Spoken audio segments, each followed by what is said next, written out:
Hi, my name is Ren here, and welcome to my Hunter PvE guide for Classic Vanilla WoW.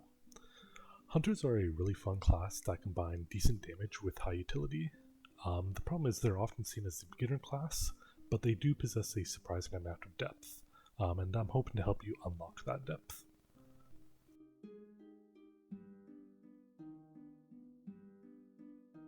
So first, let's talk about talents. The main tree that we want to go down is Marksmanship in order to pick up True Shot Aura, as this significantly increases our own damage as well as that of our party members.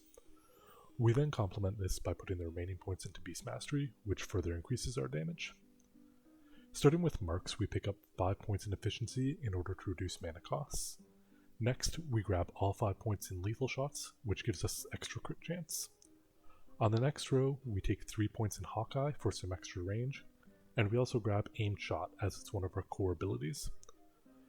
We now have one flex point that can go into either Improved Hunter's Mark for a very small DPS increase, or into Improved Concussive Shot for a chance at a stun. Personally speaking, I prefer the Concussive Shot talent, as even though it's a small chance, it does offer a little bit of extra utility, and the DPS difference is basically 0. After this, we pick up all 5 points in Mortal Shots for some extra crit damage. We then follow this up with 3 points in Barrage. After this, we also grab Scatter Shot. While Scatter Shot is not strictly necessary, it does offer a ton of utility, acting as a Pseudo Stun and a Pseudo Interrupt. We now have one more flex point, and any of the damage talents that we could put it into offer extremely small returns, and thus I personally recommend putting a second point into Improved Concussive Shot, just to increase the chance of that stun going off. Lastly, we pick up 5 points in range for weapon specialization, and then cap things off with True Shot Aura. From here, we enter the Beast Mastery tree, where we pick up Improved Aspect of the Hawk, Endurance Training, Unleashed Fury, and Ferocity. All of these talents offer extra DPS or survivability, and thus are the best choice to complement our marksman tree.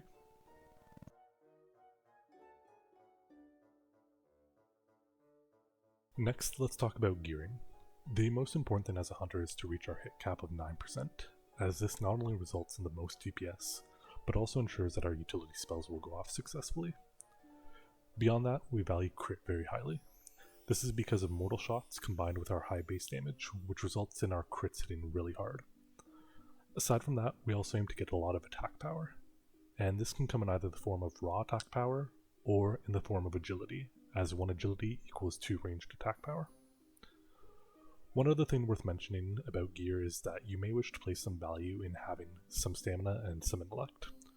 While these are not traditional DPS stats, they aid you in actually being able to execute your damage output. After all, a dead DPS does no DPS, and an out of mana DPS is not too far behind. One last thing to note is Hunter weapons. Hunter abilities are not normalized, and without getting into the math of what this means, it essentially results in slower weapons generally being better than faster ones. As an example, the blue crossbow from AV, Bloodseeker, is actually comparable to the epic bow from MC, Rock Delar. This is just because of the speeds and hunter abilities not being normalized. When possible, you want to aim for slower, harder hitting weapons over faster ones.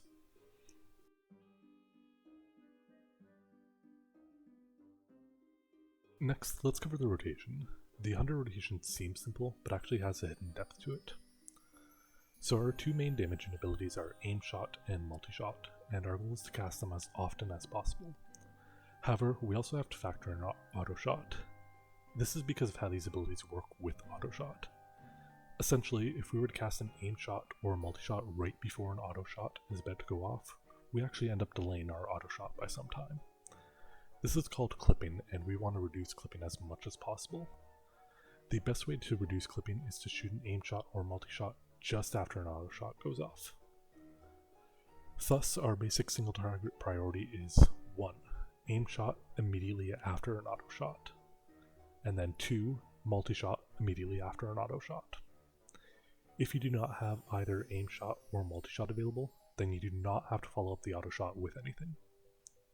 For multiple targets, you can simply invert this priority. Multi-Shot after an Auto Shot, and then Aim Shot after an Auto Shot.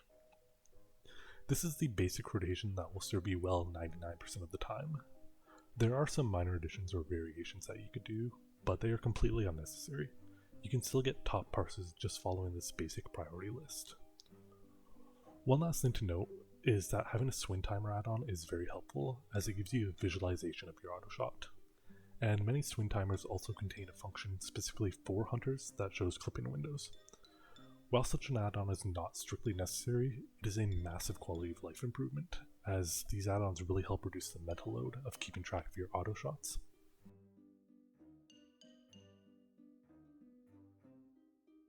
Next, let's talk about pets. Now there are two main pets that you want to use. One that has screech, meaning either an owl, a bat, or a carrion bird, or one that has claw and high damage, in other words, a cat. Now having at least one pet with screech is very important in a raid environment, as screech reduces the physical damage that mobs deal by upwards of 10%, which is absolutely insane. If you don't already have such a pet in your raid, I would strongly recommend getting one. On the other hand, if you do have a screech pet in your raid already, then you should run a cat. This is because cats simply have the highest DPS, making them the best choice. Now in terms of the actual specific pet you want to use, it doesn't truly matter. Technically, a pet with a faster attack speed, such as Broken Tooth, is better, but the difference is so minuscule that it's not worth worrying about. The family of the pet is the most important thing, not the actual specific pet itself. Now in terms of training points, you first want to focus on maxing the relevant damage ability, in other words, Screech or Claw. Then you want to grab your pet's mobility skill, either Dash or Dive. Then with any remaining training points, you want to put them into various resistances, focusing on those most relevant to the raids that you're in. For example, Molten Core and Blackwing Lair both feature a lot of fire damage, so you would want to max fire resistance on your pet. But if you're going into Encourage, there's a lot of nature damage, so you'd want a lot of nature resistance on your pet.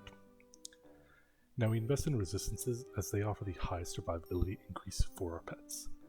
This is because in a raid environment, pets mostly die to spell damage, and thus if a pet is able to resist a spell, they are technically avoiding thousands of points of damage. If you do have any leftover points, you could consider throwing them into Great Stamina as a neutral option. However, resistances are almost always better.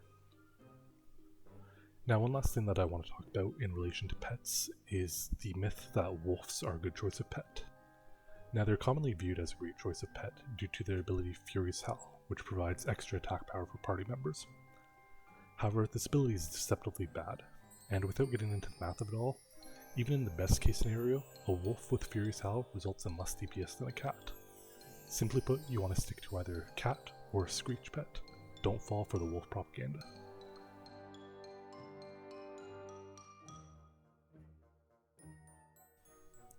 So with all that we've discussed, we've covered the core concepts of dealing damage. However, hunters offer a lot of utility, so let's talk about some of it. So first is Trank Shot.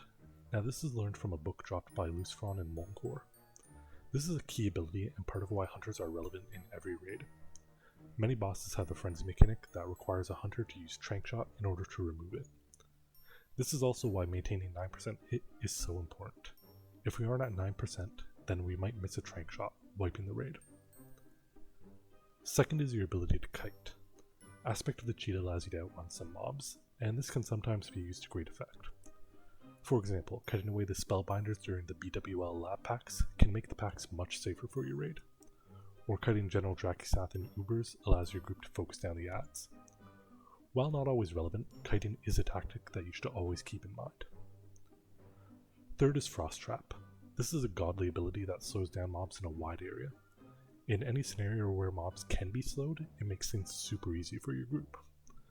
Now this is mostly applicable in dungeons, but it can also sometimes be used in raids. If you need to drop a trap in combat, you can do so by first putting your pet on passive, then using Feign Death to break combat, and then dropping the trap, assuming of course that Feign Death did not get resisted. Last is our pull-in ability. Essentially, hunters are great at shooting a mob with an instant shot like Serpent Sting, and bringing it back to the raid. It's kind of like kiting, but you're bringing mobs to the group instead of away from the group.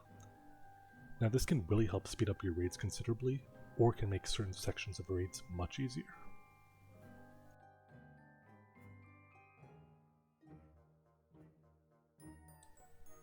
With that, we've reached the end of the guide.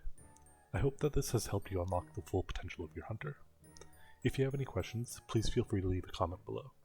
Thank you for watching, and have a nice day.